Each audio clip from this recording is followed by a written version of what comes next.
What are stocks? Bear wants to start a massive honey business, but Bear has no leaves. Bear tries to rob a bank. This fails. So Bear asks rich bears for leaves to start his business. In exchange, the rich bears get a small piece of the honey business. This is called a stock. Buying stock makes rich bears partial owners. With this new money, Bear must resist urge to buy Lamborghini. Instead, Bear buys more beehives. More hives mean more profit. The rich bear investors get a cut of these profits. These are called dividends. Every bear wins. Stocks versus shares. Bear used to think these words were exactly the same, like a hat and a cap.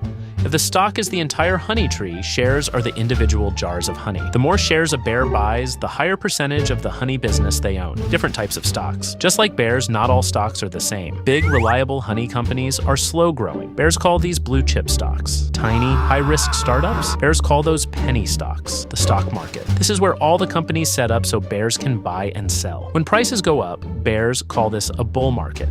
Bears are happy. They love bulls. But if prices go down, that is a bear market.